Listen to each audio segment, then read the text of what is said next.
Abran sus Biblias, los que la trajeron, los que no, siéntense con un cristiano. Ya comenzaron las pedradas. 1 Corintios capítulo 15, y quiero hablar acerca del arrebatamiento de la iglesia, que es, si alguien me pregunta, ¿qué evento profético próximo estaríamos esperando los cristianos? Que tal vez ahorita saliendo del hotel nos vayamos, hoy en la noche o mañana o una semana o un mes. Repito, pues saliendo ahorita, puede ser en medio de la reunión.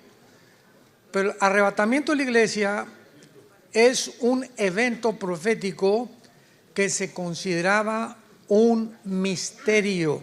Esto es muy importante porque ustedes saben, ha habido siempre contracorrientes. No, pues es que es nuevo el arrebatamiento, que hace 2 siglos no se predicaba, etcétera, etcétera.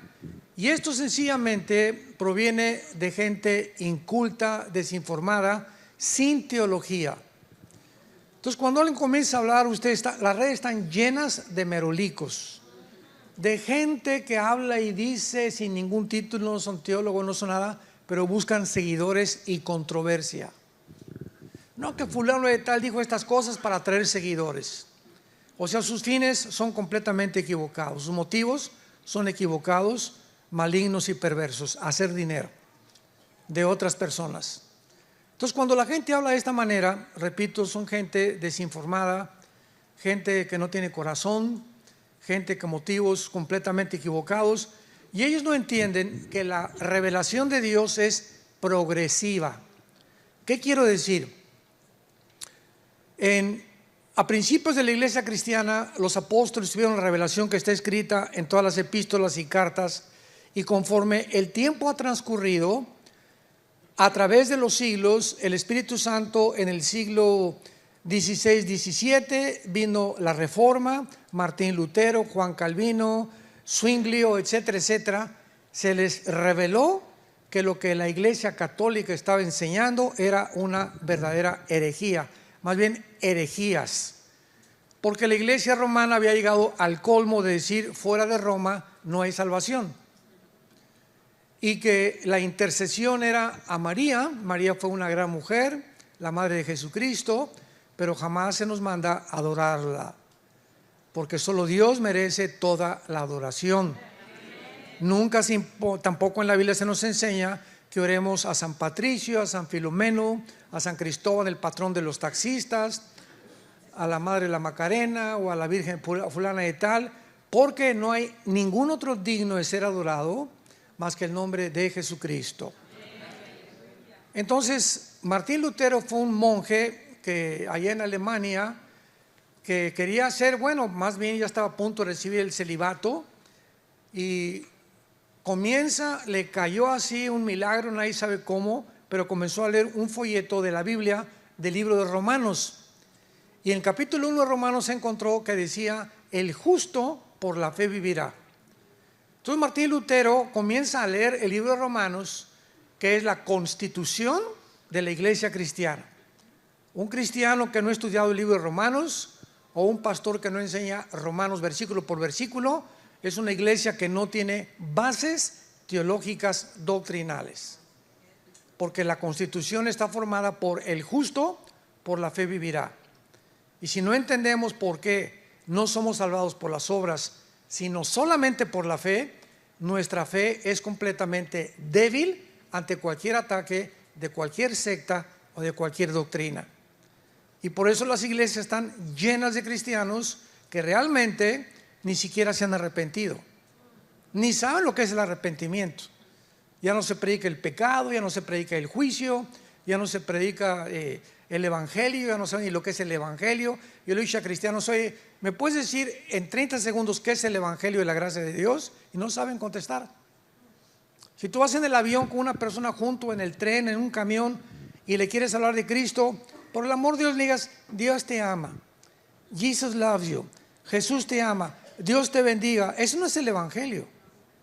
Pero tú puedes en 30 segundos comunicar el evangelio, que es simplemente: tú sabes, fulano de tal, tú sabes que la Biblia dice que alguien murió por ti en una cruz. pero que tus pecados han hecho estorbo, y si tú te arrepientes, Cristo pagó por ellos con su sangre. Ese es el evangelio, que Cristo fue crucificado, enterrado y resucitado a los 3 días.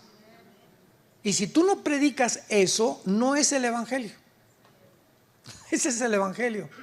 Dios encierra el evangelio en estas palabras para avergonzar a los sabios.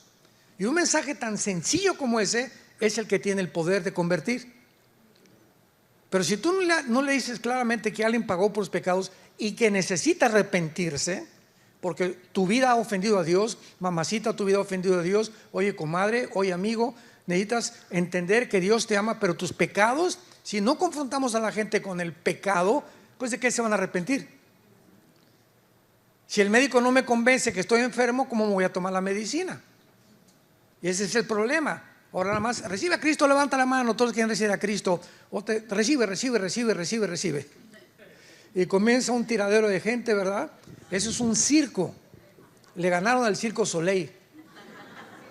Eso no es el evangelio ni es la iglesia cristiana.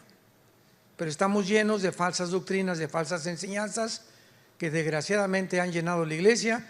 Y no nos sorprendamos, ahorita decíamos en la comida, la Biblia profetiza que todo esto iba a suceder, la apostasía.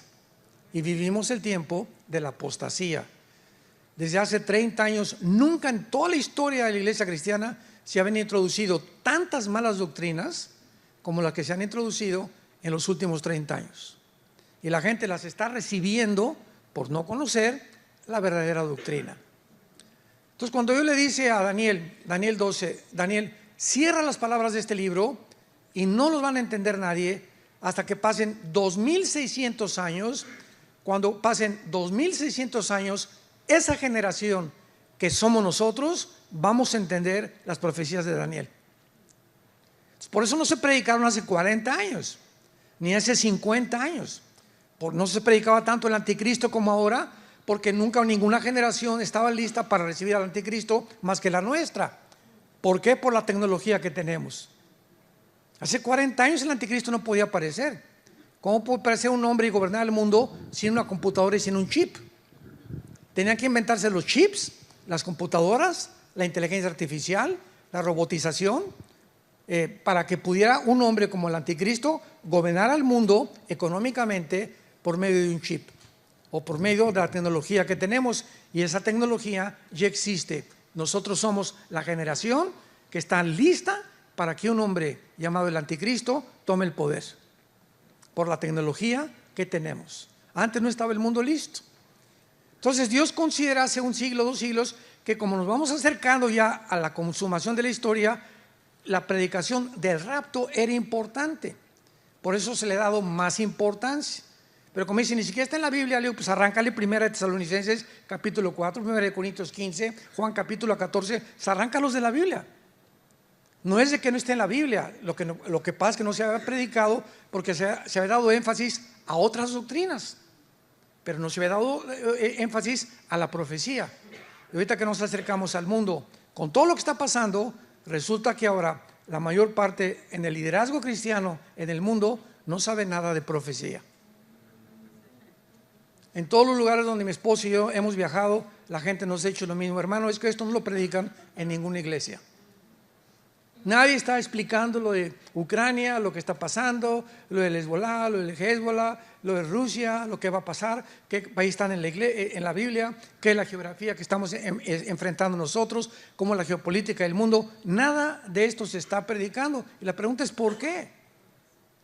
Porque ahora las predicaciones es: ven a Cristo y sé feliz para siempre, el campeón que traes dentro, y vas a resultar en todo y todo te va a salir bien, bla bla, como le llaman en inglés, sugar coated, un evangelio endulzado completamente sin llamar al pueblo al arrepentimiento.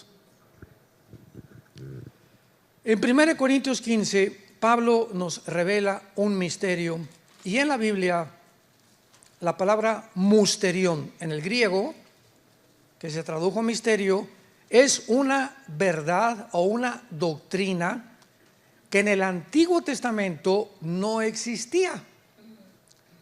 Y cuando Pablo nos habla en 1 Corintios 15, 51 al 53, he aquí os digo un misterio: Este misterio del cual vamos a desarrollar, que es el rapto de la iglesia, no se conocía en el Antiguo Testamento.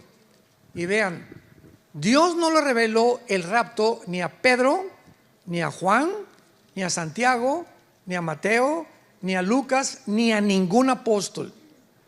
Se lo reveló específicamente a un solo hombre. Por eso es tan importante cómo nos necesitamos todos a nivel de iglesia. Pentecostales, presbiterianos, bautistas, la iglesia del Señor Viano para el mundo, todos somos hermanos en Cristo, con diferentes perspectivas de diferentes doctrinas. Hay hermanos que creen que se pierde la salvación, otros que no se pierde la salvación, unos que tienen que hablar en lenguas todos, otros que no, etcétera, etcétera. Doctrinas no esenciales relacionadas con la salvación. Pero si tú crees que es la sangre de Cristo, la resurrección de los muertos, y que es por la gracia por la que somos salvados, eres mi hermano. El título que tenga la botella no importa, sino el contenido que está en tu corazón. Entonces tú puedes llamarte presbiteriano e irte al infierno, puedes ser bautista e irte al infierno, puedes ser pentecostal o carismático e irte al infierno, porque no es el título ni la iglesia, es la vida de Cristo dentro de ti la que te da la salvación. ¿Me van entendiendo? Esto es muy importante de entender. Son principios elementales de doctrina cristiana. He aquí luego un misterio, dice el apóstol Pablo. ¿Qué es este misterio o esta verdad no revelada bajo el Antiguo Testamento? Que no todos vamos a dormir, pero todos vamos a ser transformados. La palabra dormir significa morir, pero vamos a ver más adelante por qué se usa dormir. En un momento, en un abrir y cerrar de ojos, a la final trompeta. Entonces, muchos detalles. Porque se tocará la trompeta y los muertos serán resucitados incorruptibles y nosotros seremos transformados. Porque es necesario que esto corruptible se vista de incorrupción y esto mortal se vista de inmortalidad. ¿Cuál es el misterio que nadie sabía y que solamente un hombre le fue revelado por el Espíritu Santo? Que habrá una generación dentro de la iglesia, no del Antiguo Testamento. Desde Pentecostés a nuestros días va a haber una generación. Yo creo sinceramente que somos nosotros, que no vamos a gustar lo que es morir. No vamos a saber lo que es, vamos a atravesar el túnel de la muerte sin experimentar la muerte. De repente millones de personas en el mundo van a desaparecer. Se va a caer tu saco, tus chanclas, tu anillo de casado, pilotos que van a tener que chocar los aviones porque el piloto desapareció, tráfico en las calles, congestionamiento en los medios de comunicación. El mundo va a quedar como loco. Ya saben ustedes qué van a explicar, ¿verdad? Se los llevaron los ovnis. No es coincidencia que desde 1946, 2 años antes de que Israel se independizara, comenzó a propagarse la propagación de ovnis. Y estos ovnis, objetos voladores no identificados, lo atribuyen a seres extraterrestres. Y hasta ahí decimos amén, amén. Solamente que la diferencia es que para nosotros no son ovnis, son ovis, objetos voladores identificados. Porque él me dijo, es que ¿cómo pueden los cristianos no creer si hay vestigios y documentos de pilotos y astronautas que certifican que han visto objetos que rebasan la velocidad del sonido, el Mach 3, Mach 4, y que no es posible que ninguna nación los haya producido? Y nosotros no negamos eso.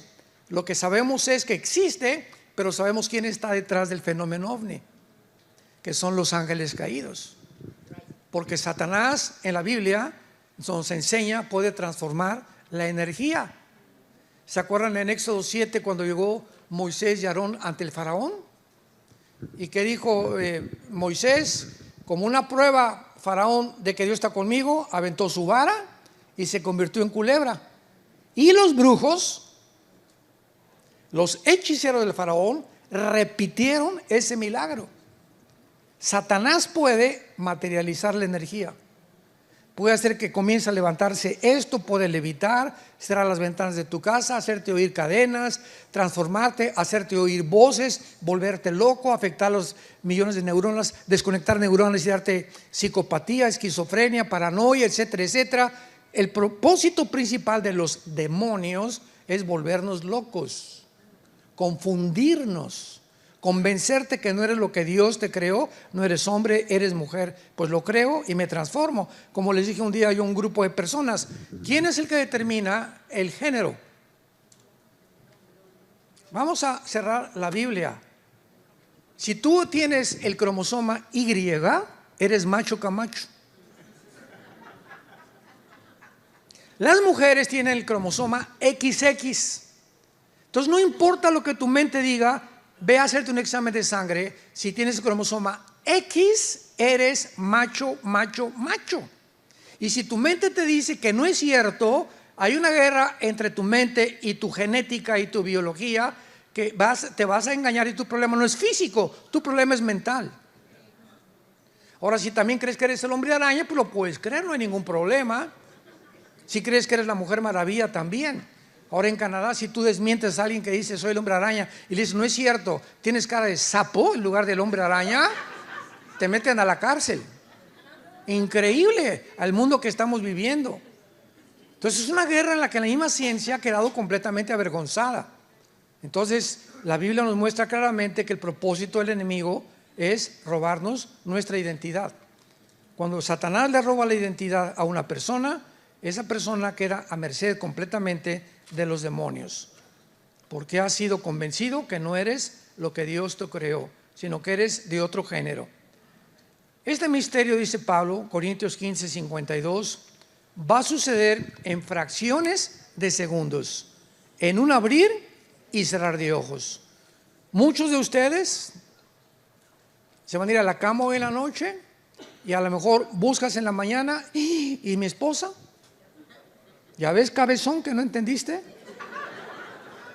Y mi esposo, mis papás, todos los niños van a desaparecer de los cuneros, todos los niños se van a ir, van a desaparecer de todos los hospitales, de todas las incubadoras, todos los niños menores de edad se van a desaparecer. Va a haber un caos en el mundo, principalmente en este país, donde se considera que hay el mayor número de cristianos en el mundo. En Europa no va a afectar tanto porque no hay tanto cristiano en Europa. Pero ahorita los países como Estados Unidos, China, Irán, que la iglesia está creciendo cristiana tremendamente, a pesar de ser un caos Irán, increíble lo que Dios está haciendo en Irán y en China, de los miles de cristianos que se están convirtiendo. En un momento, en un abrirse de ojos, porque se tocará a la final trompeta. Cuando dice la final trompeta, muchos han escrito que es la trompeta del Apocalipsis, Apocalipsis 15, y esto es imposible porque las trompetas del Apocalipsis son de juicio.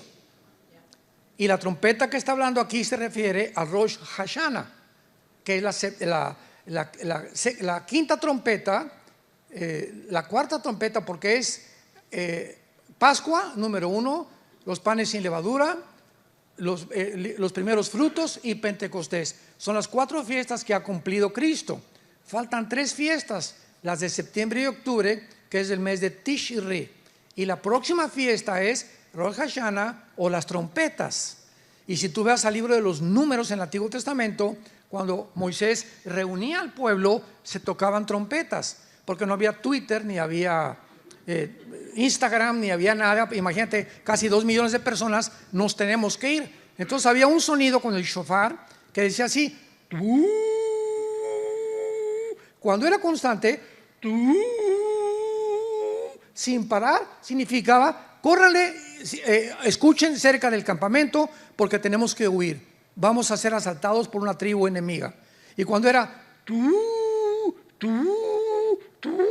era para órdenes que Moisés tenía que darles al pueblo. Entonces el pueblo sabía que a través del shofar eran llamados para una emergencia o para una convocación de una reunión. Y Rosh Hashanah es la 100ª trompeta, la última trompeta que toca en la fiesta de las trompetas. Por eso muchos creen que si el rapto viene va a ser entre septiembre y octubre. No hay nada de aquí, nada dogmático, ¿verdad? Pero es posible que esté relacionada con la fiesta de las trompetas, porque dice a la final trompeta: los muertos serán resucitados, incorruptibles, y nosotros seremos transformados. O sea, de repente, tal vez ahorita en el próximo minuto o hoy en la noche, todos los muertos, que tus papás, tus hermanos, abuelos que murieron en Cristo, van a ser primero que nosotros, van a ser sacados de las tumbas al cielo con Cristo. Luego nosotros, inmediatamente, el cuerpo no va a morir, pero tiene que ser transformado, porque cuando vamos a pasar a otra dimensión que no tiene las leyes físicas que actúan en este mundo, no podemos adaptarnos a vivir en el cielo con el cuerpo que tenemos. Este cuerpo es corruptible, sujeto a la muerte celular, porque el pecado el paga del pecado es la muerte. Entonces tu cuerpo tiene que ser cambiado para poder entrar al cielo con Dios, al nuevo ambiente donde vamos a vivir. Y por eso va a ser nuestra transformación instantánea. Pero instantánea tendremos un cuerpo nuevo, igualito al de Rambo. Vamos a ver qué tipo de cuerpo vamos a tener más adelante. Esto es muy interesante. Ahora vayamos a Primera de Tesalonicenses capítulo 4, donde Pablo ya nos da detalles de la doctrina del rapto o del arrebatamiento. Primera de Corintios 4, Tesalonicenses 4, versículo 13 al 18. Tampoco queremos, hermanos, que ignoren acerca de los que duermen, para que no se entristezcan como los otros que no tienen esperanza. Porque si creemos que Jesús murió y resucitó, así también traerá Dios con Jesús a los que durmieron en él. Por lo cual os decimos esto en palabra del Señor, que nosotros que vivimos, que habremos quedado hasta la venida del Señor, no precederemos, o sea, no vamos a ser antes de los que durmieron o los que murieron, porque el Señor mismo, con voz de manto, con voz de arcángel y con trompeta de Dios, descenderá del cielo, y los muertos en Cristo resucitarán primero. Luego nosotros, los que vivimos, los que hayamos quedado, seremos arrebatados. Apunta la palabra arrebatado, es arpazo en el griego. Arpazo, como suena, como el arpazo de un tigre o de un león. En el latín es raptarus, por eso se dice rapto. O sea, rapto y arrebatamiento son sinónimos. Se puede decir de las dos maneras. Seremos arrebatados. Y la palabra arpazo significa ser sacado de en medio súbitamente. Así, eso es lo que significa rapto. Que de repente llegas a un niño y le quitas así el dulce. O viene un león y hace con el zarpazo y mata a una persona inmediatamente. Eso es lo que significa la palabra arrebatados. Súbitamente, arrebatados, sacados en medio, juntamente con ellos en las nubes, para recibir al Señor en el aire, por el amor de Dios. En el aire, en la segunda venida de Cristo. Zacarías 14, bajaremos con él y pondrá sus pies en el monte de los olivos. O sea, el rapto y la segunda venida de Cristo son dos eventos distintos. El rapto viene por nosotros, no toca el suelo, lo encontramos en el aire, nos vamos allá mientras pasa la tribulación, estaremos en el tribunal de Cristo, las bodas del Cordero, Apocalipsis 19. Y cuando termine el mundo en la tercera guerra mundial, bajamos con él antes de que nos autoextingamos para establecer el reino mesiánico o el reino milenial. Esa es la cronología bíblica o la secuencia de los eventos proféticos de la palabra de Dios. El Señor mismo descenderá del cielo, luego nosotros seremos arrebatados con ellos para recibir al Señor en el aire.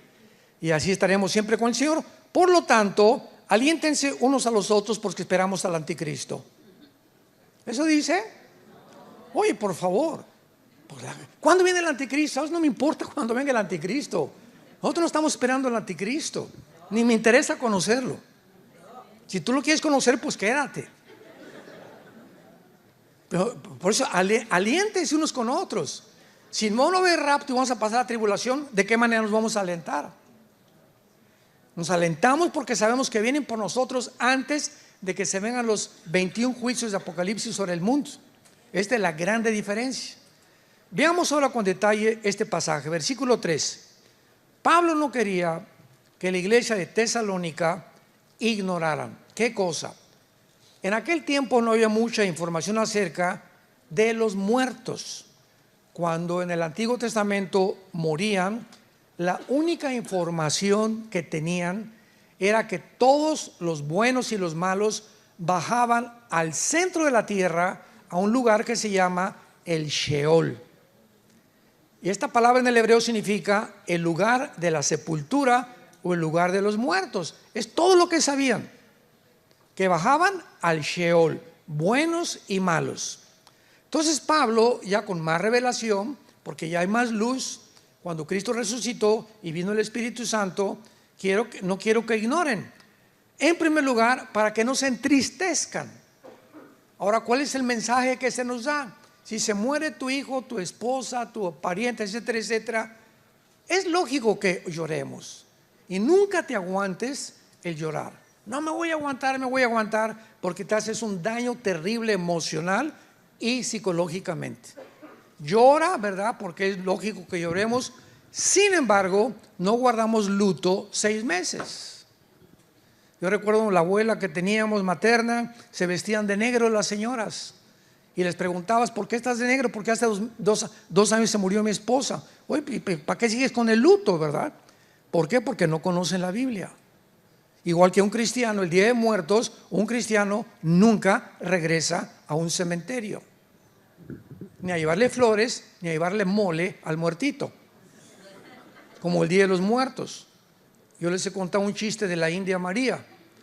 En México es muy famoso. El Día de los Muertos, que acaba de pasar ahora, creo que es el 31 de octubre, ¿verdad?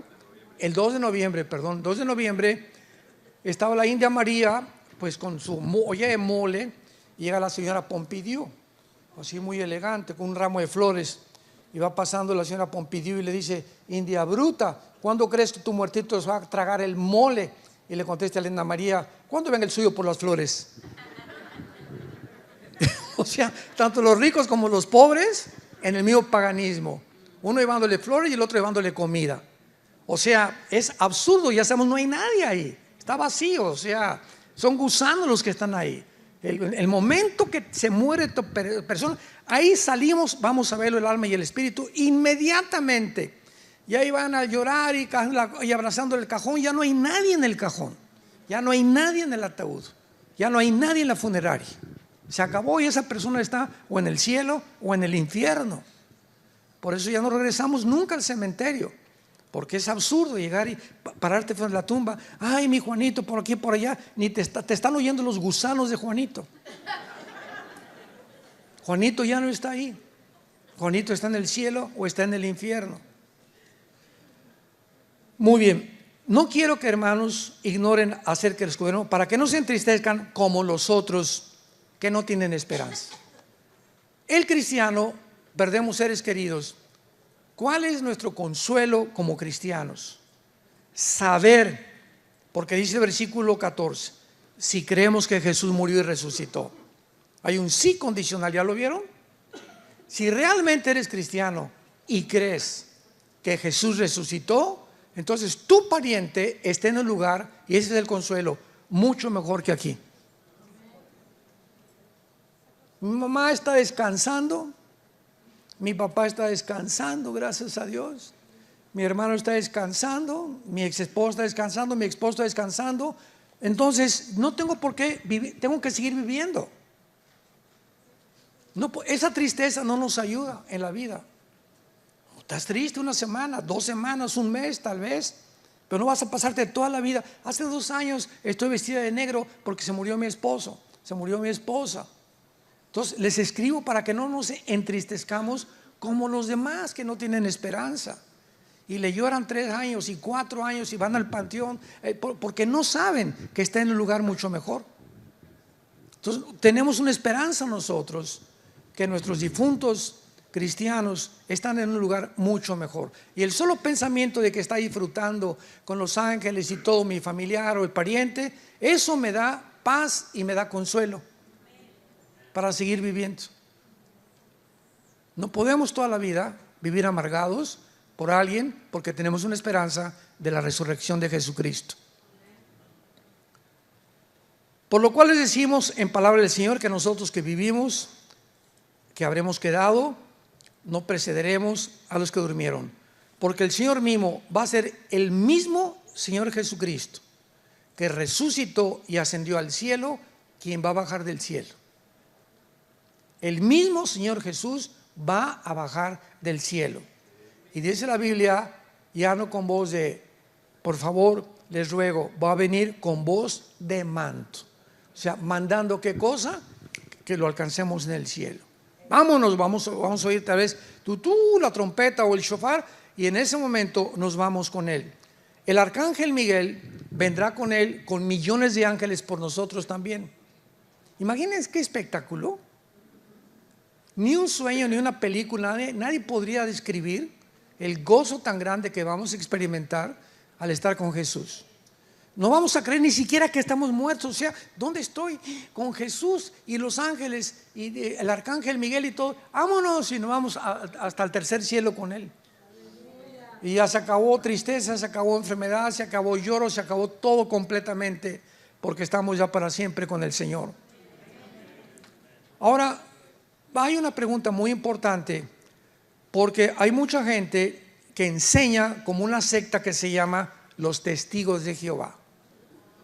No son cristianos, es una secta que fundó el juez Rutherford, y tiene la Torre del Vigía, una revista que se edita en Nueva York y que enseña que Jesús no es Dios y que nosotros no tenemos conciencia después de morir. Vayamos a Apocalipsis capítulo 6. Y la Biblia nos va a enseñar en esta tarde que cuando tú mueras y cuando yo muera, esto es increíble, vamos a mantener conciencia de quiénes somos. Síganme con mucho cuidado. En otras palabras, fíjense en esto. Cuando tú mueres, ¿qué te comen los gusanos? El cerebro. ¿Sí? Sí, claro, ¿cómo que no? Será Supergirl, ¿verdad? Nos comen todo, o sea, puros huesos, ¿no? Ahora, ¿por qué la Biblia nos describe que cuando estamos con el Señor seguimos pensando, seguimos oyendo y seguimos viendo si los gusanos nos comieron los oídos, los ojos y el cerebro? La pregunta está, ¿en dónde están los pensamientos entonces? En el alma, no están en el cerebro. Seguimos manteniendo la conciencia porque nuestra conciencia no está ubicada en ningún órgano del cuerpo, ni en el cerebro tampoco. Supera esta y trasciende el elemento que Dios nos puso, que se llama el alma, que lo vamos a ver, que es el alma, que cuando despertemos o estemos en la muerte, voy a saber que yo soy Armando, nada más que ya después nos van a cambiar el nombre, lo que tú quieras, en el tribunal de Cristo, pero vamos a tener conciencia que somos nosotros. Voy a ver a Pablo y voy a saber que ese es Pablo, que ese es Adán, que ese es el apóstol Pedro. Nos vamos a reconocer, se llama intuición espiritual. En Mateo 17, cuando viene la transfiguración, ¿se acuerdan? Que se aparece Elías y Moisés junto a Jesús, y estaba Pedro, Juan y Santiago ahí en el monte. ¿Y cómo reconocieron ellos? Ese es Elías y ese es Moisés, que representa la ley y los profetas. No había fotos en aquel tiempo de los personajes, ni había ningún aparato tecnológico que tenemos ahorita. ¿Cómo supieron que era Moisés y que era Elías? Platicando con Jesús, conscientes de que era Moisés y que era Elías. Y sabían ellos que Elías había siglos antes arrebatado con Dios, al igual que Enoc, y Moisés había sido enterrado por Dios en el monte arriba antes de entrar a la tierra prometida. Porque subieron ellos, de la misma forma que ellos descubrieron que era Moisés y que era Elías, así nosotros cuando muramos nos vamos a poder reconocer. Nada más que no con la cara que tenemos actualmente de cocodrilo. Ni tan feos como estamos, ni las mujeres, ¿verdad? Bonitas van a seguir siendo bonitas, pero nosotros todavía vamos a ser más guapos todavía, si Dios quiere. Entonces, esto nos muestra en Apocalipsis 6, versículo 9, quinto sello. Vean ustedes lo que la Biblia nos revela. Dice el apóstol Juan: cuando abrió el quinto sello, vi. Juan ya está viendo, no con ojos terrenales, con ojos celestiales, porque él fue sacado en el espíritu de Patmos, de la isla de Patmos, donde él estaba exiliado. No había muerto Juan, fue sacado de su cuerpo en el espíritu, y en el espíritu y en su alma vio en el cielo, en el altar, las almas de los que habían sido muertos por causa de la palabra de Dios y por el testimonio que tenían. Y vean ustedes, estas almas o estos seres humanos en el cielo estaban clamando, estaban hablando, tenían cuerdas vocales. ¿Y con quién platicaban? Con Dios. Clamaban diciendo: ¿hasta cuándo, Señor, santo y verdadero, no juzgas y venga nuestra sangre en los que moran en la tierra? Los que están en el cielo están conscientes de lo que pasa en la tierra antes del rapto de la iglesia, desde luego. Y cuando ellos están conscientes, le están pidiendo a Dios: Señor, ¿cuándo se acabará tanta violencia, tanta muerte, tantos secuestros, tantos crímenes? Y así como nosotros todos los días, ojalá que ya venga Cristo, por favor, ya ven, Señor. Este mundo es un basurero, está de mal en peor. En el cielo, estas almas tienen todavía en su corazón el poder ver a un mundo transformado como los que estamos aquí abajo en la tierra también. Y entonces, ¿qué les responde Dios? Seguramente vinieron los ángeles y se les dieron vestiduras blancas. Y se les dijo, vean la orden: descansen todavía un poco de tiempo. ¿Hasta cuánto? Hasta que se complete el número de sus consiervos y hermanos que han de ser muertos como ellos. O sea, hasta que el anticristo acabe de matar a todos los judíos y a todos los cristianos. Hasta entonces vendrá el reino mesiánico, no antes. Y esto lo vemos en Apocalipsis 7, cuando Juan ve una multitud de toda tribu y de toda nación que están en el cielo, salidos de la gran tribulación. Va a ser el holocausto más horrible y más grande que Israel en su vida haya pasado. Se llama la gran tribulación. Y entonces se les dijo que descansaran hasta que se completara el número de sus hermanos, que también iban a ser muertos como mártires, igualmente que ellos. Ahora vayamos al libro del Génesis, capítulo 25, y veamos qué pasa a la hora de la muerte. Literalmente, ¿qué pasa a la hora de la muerte? Versículo 8 y versículo 17. Génesis 25. Y exhaló el espíritu y murió Abraham en buena vejez, anciano y lleno de días, y fue unido a su pueblo. Apunta la palabra espíritu en el hebreo, es como suena ruach, R Raúl U-A-C-H, pero la CH en el hebreo se pronuncia como J, ruach. Es la palabra para espíritu en hebreo. Entonces vemos que aquí, cuando muere Abraham, sale de él, ¿qué cosa? Un espíritu. Y al mismo tiempo lo estaban esperando sus antepasados. Y fue unido a su pueblo. O sea, lo llevaron al lugar donde se encontraban, igual que todos los que habían muerto antes de Abraham, que estaban esperando la muerte de Cristo en la cruz para poder subir al cielo, que lo vamos a hacer más adelante. Fue unido a su pueblo. O sea, no nada más murió y estaba inconsciente, no, fue unido a su pueblo y tenía ya gente que lo estaba esperando en el cielo, Abraham. Veamos el versículo 17. Estos fueron los años de la vida de Ismael, 137 años, y exhaló el espíritu Manuel y murió y fue unido a su pueblo. Otra vez se vuelve a enseñar que al morir, ¿qué cosa? Sale el espíritu dentro de nosotros. Ahora, la pregunta es, ¿cuál es la diferencia veamos Génesis 35. Brinquemos a Génesis 35. Y dice el versículo 18: y aconteció que al salírsele el alma, murió, llamó su nombre Benoni, mas su padre lo llamó Benjamín. Vemos que etimológicamente, la etimología es lo que la ciencia que estudia la raíz de las palabras. Entonces, hay gente que dice que el alma y que el espíritu es lo mismo. La Biblia nos dice que esto no es una verdad. Hebreos 4:12, porque la palabra de Dios es más firme y eficaz que toda espada de dos filos y separa el alma del espíritu. Y dice en 1 Tesalonicenses capítulo 5, para que vuestro alma, espíritu y cuerpo sean guardados irreprensibles hasta el día de Cristo.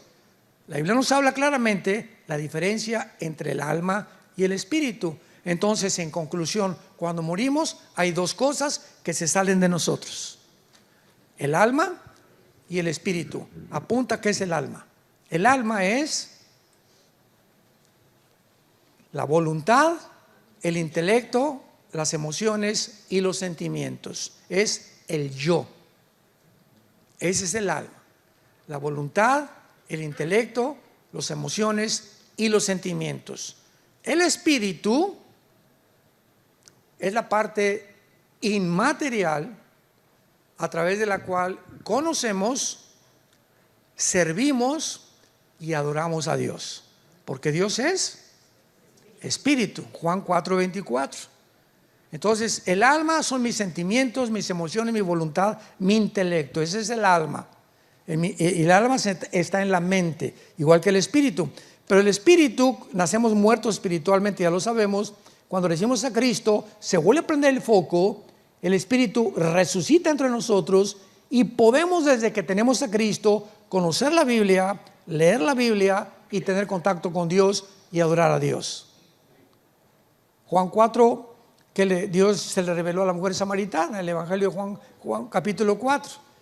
Mis padres adoraron allá, Señor. Y ustedes dicen los judíos que en Jerusalén. Mujer, le dice Jesús, llega la hora cuando ni los que están acá ni allá van a adorar al Padre, porque mi Padre es espíritu, y los que adoran en espíritu y en verdad lo tienen que adorar. Oye, ¿cuál es la verdadera religión? ¿Los católicos o los evangélicos o la bautista o la presbiteriana? ¿Sabes una cosa? Dios es espíritu. Y tú puedes estar debajo de un árbol con dos personas y ahí hay una iglesia. ¿Por qué? Porque Él es espíritu y se le adora no dentro de un... Por eso, vamos al templo, por el amor de Dios, quítense esa palabra ya. La iglesia no es un templo, el templo somos nosotros. Esto es una construcción y las construcciones son hechas por los hombres. Hechos 17, Dios no habita en templos hechos por manos humanas. O dicen, pasen al altar, por el amor de Dios. El altar está aquí entre nosotros ya. Ya no hay ningún altar. El altar era cuando se ofrecían los sacrificios. El altar, último altar fue la cruz, porque es el lugar del sacrificio. Entonces dicen, pásenle al altar o pasen a hincarse aquí a servir a Dios o a traerle a Dios el amor, por el amor de Dios. Ni es un santuario, ni es el altar, ni es un templo. ¿Cuánta ignorancia de la Biblia? Pero se acaba aceptando como si fuera algo ya. Y pásenle al altar. Vamos al templo. ¿Cuál templo? El templo somos nosotros. Ya la palabra templo desaparece en el Nuevo Testamento. Ya el templo es el templo de Dios en el cielo, o nosotros somos el templo de Dios. Por 1 Corintios 6, 31 al 35. Porque el Espíritu Santo está entre nosotros y nos ha convertido en el templo. Nos ha hecho el templo del Espíritu Santo nosotros. Ya Dios no está en un edificio. Cuando íbamos a la iglesia católica, ¿se acuerdan cómo nos trataban? Yo me acuerdo de mi abuelita. Cuando estábamos afuera, ¡ajúa! ¡Viva Zapata y Pancho Villa! Y al entrar a la iglesia, ¡shh! Incienso, no, aquí no se habla, calladitos, etcétera, etcétera. Y al salir otras, ¡viva Pancho Villa! Porque nos enseñaban que ahí estaba Dios dentro del edificio. Mi esposo y yo hemos ido al Vaticano varias veces, no a ver a tu padrino, ¿verdad? Hemos ido. Y a mi esposa le dijeron una vez, ¿verdad? Traía shorts, pero hacia la rodilla. No entre usted con shorts acá, póngase por favor vestido, porque está entrando usted al santuario de Dios. Así hay letreros completamente. Prohibido porque es el santuario de Dios. Y si pasas por una puerta en el Vaticano, tus pecados te son perdonados. Vean todo es qué cosa producto de la ignorancia de este libro. Erráis ignorando las escrituras y el poder de Dios. Qué responsabilidad tan grande tenemos los cristianos de conocer la Biblia. Ahora la pregunta es, ¿cómo será nuestro cuerpo? Vayamos a Filipenses. ¿Cómo será nuestro cuerpo cuando vayamos a resucitar? ¿Se parecerán las mujeres a Madonna? ¿O nosotros, los hombres, qué cuerpo tendremos, etcétera, etcétera? ¿Vamos a comer? ¿Vamos a seguir comiendo tlayudas de Oaxaca? Y en el libro de Filipenses, capítulo 3, la Biblia nos responde cómo va a ser nuestro cuerpo. Vean cuántos detalles nos ofrece la Biblia. Versículo 20 y 21. Filipenses 3, 20 y 21. Mas nuestra ciudadanía está en los cielos, de donde también estamos esperando al Salvador, al Señor Jesucristo, el cual transformará el cuerpo de la humillación nuestra para que sea semejante ¿a quién? Al cuerpo de la gloria suya, con el poder con el cual puede también sujetar a sí mismo todas las cosas. Nuestro cuerpo tendrá las mismas características físicas que tenía el cuerpo de Cristo cuando Él resucitó. Y cuando Cristo resucitó, se acercó el centurión romano y tenían órdenes los centuriones de asegurarse que los crucificados estuvieran muertos. Porque si los soldados romanos bajaban a un crucificado vivo, mataban a los soldados romanos. Era su responsabilidad asegurarse que estaban muertos. Y para asegurarse, les rompían con una especie como de bat los meniscos de las rodillas. Llegaban y les rompían las rodillas para que cayera el cuerpo, y si no se habían muerto por la crucifixión, se morían de asfixia, porque ya no podrían, colgar el cuerpo, respirar. Pero estaba escrito en el libro de Deuteronomio que al Mesías no se le iban a romper los huesos. Y eso el centurión no lo sabía. Tenía que cumplirse la escritura. Entonces el centurión, para asegurarse, dijo, por si aquello de que a lo mejor agarró la lanza y de la izquierda a la derecha atravesó todo el costado por dentro de Cristo, y cuando lo atraviesa de lado a lado, sale, dice Juan, una gota de sangre mezclada con agua. Y de acuerdo a la cardiología moderna, hermanos, de acuerdo a la cardiología moderna, el cardio, ya viene de la palabra corazón, cuando se mezcla la gota de sangre con agua, significa la ruptura del pericardio. ¿Qué es el pericardio? Es una capa que envuelve el corazón. O en otras palabras, aquellos que dicen que Cristo no murió, esto lo evidencia la ciencia médica del siglo XXI, que realmente Él estaba muerto. Entonces, la primera característica es que nuestro cuerpo ahorita vive por la sangre, porque la vida del cuerpo está en la sangre. Desde los pies de la cabeza hasta la punta de mi cráneo tenemos una circulación donde nos lleva la sangre lo que comemos, lo que bebemos, minerales, todos los nutrientes, etcétera, etcétera. Hay un examen de sangre, la biometría hemática, y te sale hasta el cáncer, ¿verdad? También te puede salir que puedas tener tú también cáncer, sea una elevación grande de plaquetas o de leucocitos o de linfocitos. Entonces la sangre ahorita es imprescindible para nosotros. Nuestros cuerpos ya no tendrán sangre. Pregunta, ¿cómo funcionarán? No sé. Yo lo único que sé es que ya no va a tener sangre. Número 2, vamos a comer. Cuando Cristo resucita en el camino de Maús, ¿se acuerdan que se le aparece a 2 discípulos? Y los lleva, se sientan para cenar pez y miel. El cuerpo de Cristo no tenía sangre, pero va a tener otra nueva constitución, otra nueva mecanismos que podremos seguir asimilando la comida y seguir bebiendo y seguir comiendo. Y Cristo en la última cena le dijo a los discípulos, un día antes de morir, la última cena: este pan y este vino no lo vuelvo a comer con ustedes hasta el día de que yo regrese por ustedes. Anteponiéndoles ya que íbamos a seguir bebiendo vino y comiendo peces y miel. Chorizo no. Número 3 y último, cuando Cristo resucita, o sea, no vamos a tener sangre, vamos a seguir comiendo y bebiendo.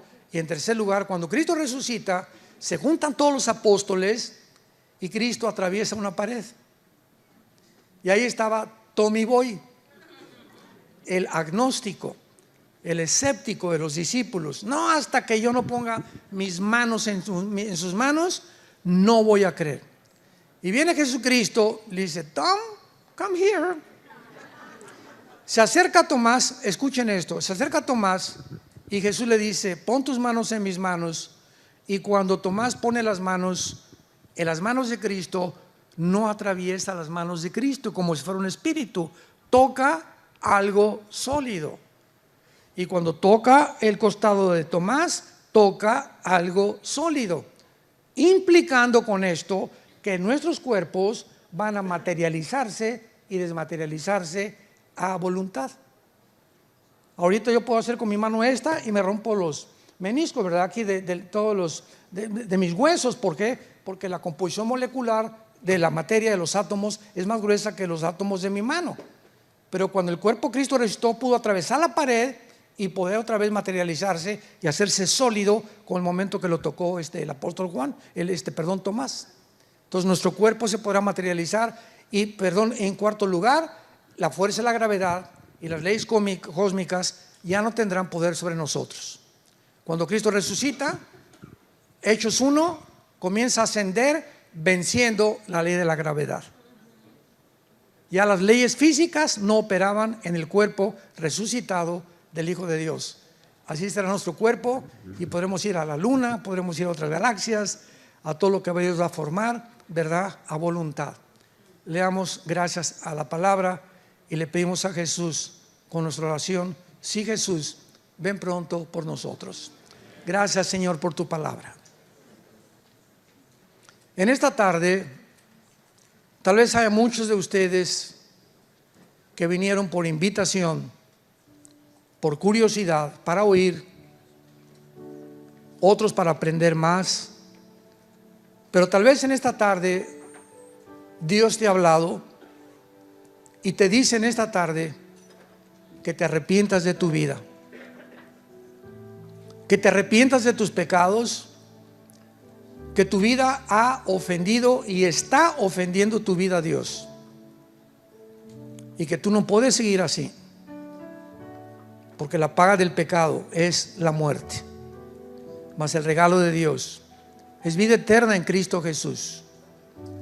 Dios te pide que regreses a Él, que lo abraces, que Él tendrá misericordia de tu vida. Ábrele tu corazón, invítale como tu Señor y Salvador.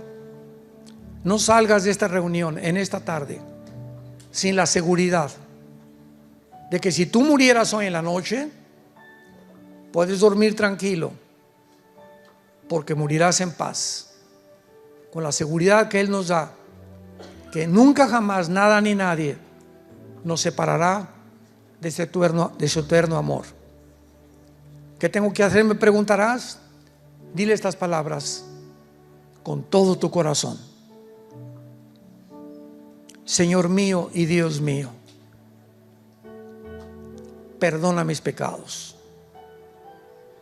Creo que mi vida te está ofendiendo. Ya no quiero vivir así. No tengo el poder para cambiar. Por eso vengo a la cruz tal como soy, de pecador. Ten misericordia de mí, Señor.